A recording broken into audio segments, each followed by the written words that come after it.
Mama Bears rule, right? All right, so I want to give you some really good news. I'll tell you a little bit about who we are so then I can jump into the good news and you'll be really excited to hear.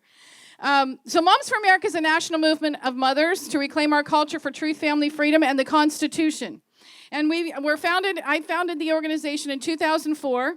And for 15, 16 years now, I have been trying to convince mothers what's happening in the schools. I have been trying to convince the American people that everything is local and we need to stop looking at Washington, because the more we look at Washington to solve our problems, the bigger of a problem they're going to be. Here's the really good news. I don't have to fight that battle anymore. Everybody knows. And the NSBA gave us the greatest gift you could ever possibly imagine. Because up until they sent that letter to the Biden administration, and then the DOJ decided to turn around and call mothers domestic terrorists, nobody even knew what the NSBA was. Well, let me tell you a little bit about the NSBA, because it's really important that you know these things, especially you moms who have kids in the schools. Our children are not being taught by teachers, they're being ruled by unions. And they have been for a very long time. The teachers are bullied by the unions. They are forced to pay these dues to the unions. They don't know that there are options, and that's one of the things that we're trying to do is help teachers understand you don't have to be a part of those unions. There are two awesome organizations that are alternatives that will provide you with more benefits, less money, and they actually support the foundation of teaching in the classroom. It's not about political agendas. They're not going to use your money to lobby against you. There are other organizations that are in consort with these with the unions. One of them is the National School Board Association, which we've all been made aware of. But every single state has a state affiliate including the state of Florida, of the NSBA. Now, several of these organizations have pulled out of the NSBA, saying that they didn't agree with what they did. But if you look at their statements, you will see that it wasn't the agenda, the mandates, the political shenanigans that they had a problem with. They're all fine with critical race theory, social emotional learning. Can I just say, those three words alone should send shivers up your spine. Okay, who thinks social emotional learning as an umbrella curriculum in all of our schools is a good idea? Comprehensive sex education, shoving pornographic material down our children's throats, talking about sexual pleasure in kindergarten. This is the reason why parents are so upset. But the state affiliates of the NSBA had no problem with that. Their problem was the fact that they got the federal government involved. They'll handle their domestic terrorists themselves on their own land, in their own time. So one of the things that has them all up in arms. Where's that awesome mom from New Jersey that I met? Where is she? There she is. All right, stand up, show them your shirt. What does your shirt say? I am a mom, not a domestic terrorist. So are there any moms for liberty in the crowd here? Rock on, ladies. Okay, so Tina Desevich, who served on the school board, when she lost the election, she realized what was going on. She'd been on the school board. She saw what was happening. So she called me up in February, and she said, you know, I know what you do, and I think it's great. Can I tell you what we're doing? And I said, sure. So she told me she just started this organization, and she explained it, and I said, oh, my gosh, you're doing our school board project. And she said, oh, I'm so sorry. I'm like, oh, no. Let me help you. What do you need? And so we just rallied around her, and we said, let's get these moms mobilized. I don't want to start chapters all over the country. We have moms all over the country, and we start these Mom Links groups. But here's what the cool thing about a Mom Links group is a Mom Links group is just moms linking together in their local community to stand against the oppression that we're facing, and we're seeing it. I mean, so I'm going to just tell you some of the things that we've accomplished by helping these moms. So we are listed as named in a lawsuit in Billings, Montana, against the Billings, Montana School District for child endangerment. And it was our moms in Billings who called us up and said, can you help us with this? And we're like, sure. They had the attorney. They were raising the money. We're like, absolutely. We had a mom who called us from Michigan and said that she had 400 moms who they all left school, their public schools, in 1 week because of the mask mandates. And she called us up and said, Okay, now what? I'm like, we got you covered. So there are so many options that moms have. And this whole idea of schooling has to look like what the public school looks like. We already know it's failing. Why would we duplicate a failure? So we help moms know what all your options are. For instance, we have another mom in Michigan who's a teacher who left teaching at her public school because she just couldn't stand what was happening. But she said, I love teaching. And so I have it on my heart that I want to connect teachers who want to teach with parents who are looking for teachers. And I said, God bless you. Let me help you. So we pull her into the fold and say, let's get this out there. Let's help people know about it. And then we have another group who's identifying patriot churches across the country. So we're able to now connect teachers who want to teach with parents who are looking for teachers into churches where they can have school.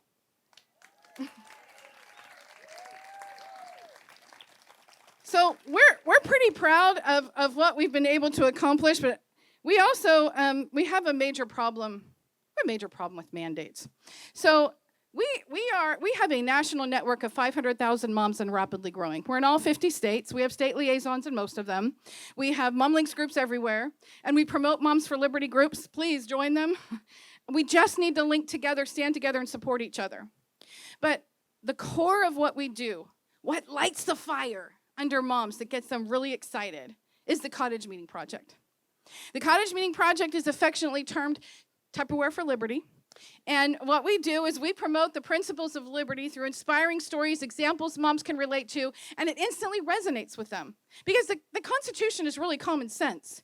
And if all these moms do is meet once a month, by the end of a year, they have more knowledge and understanding of the Constitution and the principles of liberty than the majority of judges, elected officials, and attorneys in this country. And our moms have gone toe-to-toe with them, and I'm telling you, they're blown away. We have had moms sit down with mayors who were adamant about there was a specific education program that they were trying to push. The moms came in and they said, well, this is really outside the scope of your authority. By the time they got done talking, he had changed his mind, completely went the other direction, and said, how do you ladies know all this? And they said, it's the Constitution. Have you read it?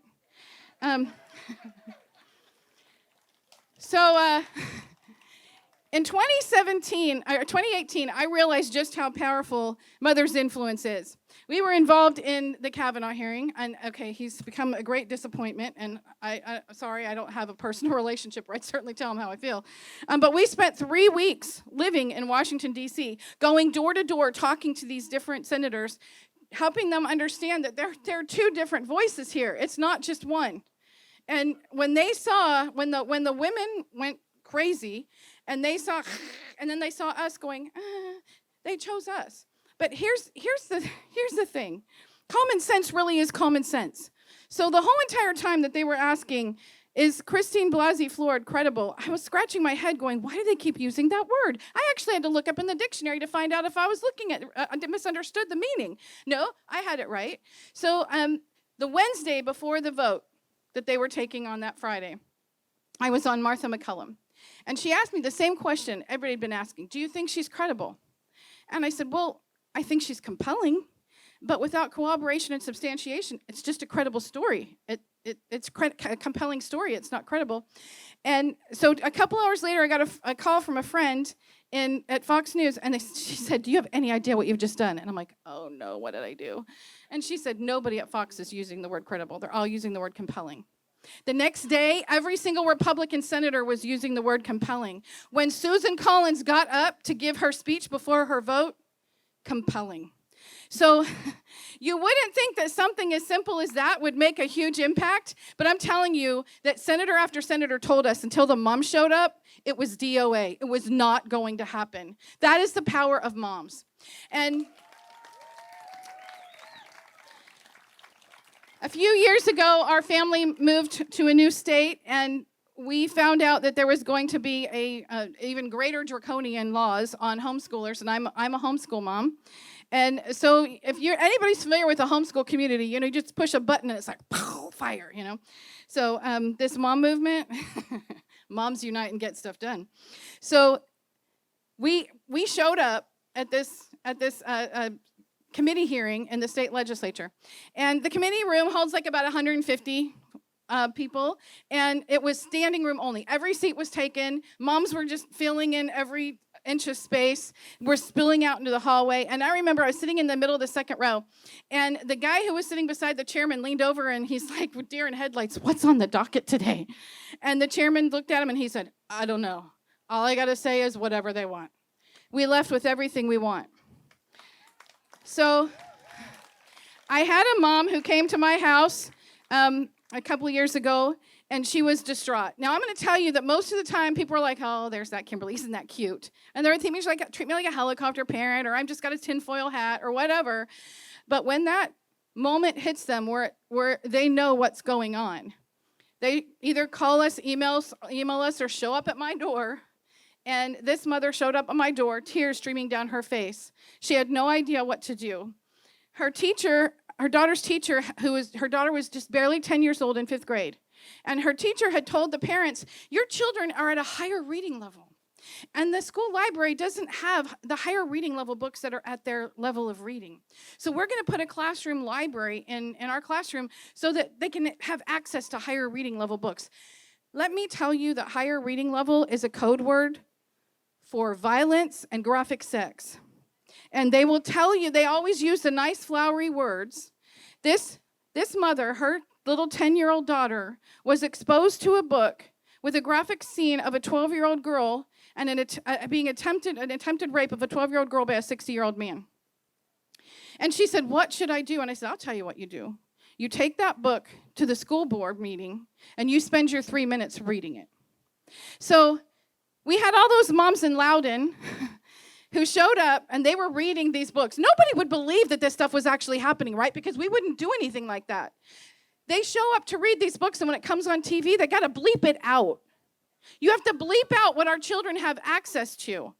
You want to know why moms are angry? This is why. So when the NSBA sent their letter, and then Merrick Garland turned around and if you haven't heard, they literally do have helicopters flying around the school board meetings to check on us parents. And so mainly moms. I mean, that's who's showing up, right? This is a war on moms. And they fear us. If they didn't fear us, they wouldn't have sent the letter. So their apology was not an apology. They weren't sorry for what they said. They're just trying to calm the waters, so we'll go back to the kitchen and leave them alone so they can continue to steal the hearts and minds of our children. And we ain't going away. So we sent out a joint statement signed by over 40 mothers and where's General Flynn? Several organizations, and General Flynn signed it, God love him, stating that the DOJ has no constitutional authority to do anything that they're doing. And the NSBA... We now have an action that we are calling out all the mothers across the country. And we went to, this past Wednesday, we had a national press conference in front of the headquarters of the National School Board Association with 15 moms from around the country protesting their actions. And the call of action from us was, when we show up to these school board meetings to protest these things, we're paying for it. Every single one of you are paying for this oppression because our tax dollars that are paid into the school district, that's public funds. They are using school district money to pay for the membership dues to the Superintendent's Association, the National School Board Association, your state association, your state treasurer's association. So we are encouraging mothers to go to your school district, file a public records request to find out, and we have all this information on our website, to find out how much of the money from the district is going to those organizations, and then show up respectfully at the school board meeting and let them know, I'm not sure you knew this, but this is how much money we're spending, and that money should go in the classroom. And it should also go to all those pencils and Kleenexes and paper that we're buying to supply to the classrooms that our tax dollars should already be paying for. How about we send the money there? So I want to tell you the power of a brand as I walk off the stage here because, if you want to know more about this national movement of mothers that's taken America by storm, I have put flyers down here and cards that you can share, talk all about the cottage meeting, how to get involved. because what we teach, when people ask us, what do you do to counter critical race theory? The same thing we've always done. We tell the real story, the true story of America. And we teach them what their rights are, where those rights come from, and how to effectively exercise them. And one of the most important things we tell them is there is no such thing as a constitutional right, so stop saying it. Because if it's a constitutional right, the government gave it to you and the government can take it away. Our rights come from God and the Constitution protects them. So we need to start saying constitutionally protected rights, because when we stand up to these people, that puts us on a whole higher plane. It also makes a difference when you show up with branding and they see who we are. And I like Moms for Liberty, Moms for America, Sisters for Liberty, Adorable Deplorables. Let's all show up at these school board meetings, because then they'll see this is a mighty movement that cannot be stopped.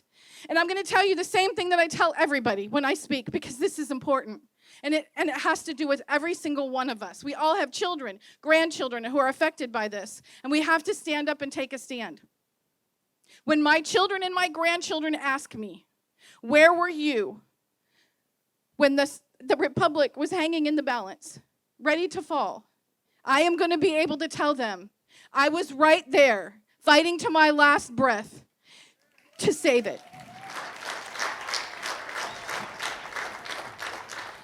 If you want to learn more, come to momsforamerica.us and join this mighty movement of moms taking our country back.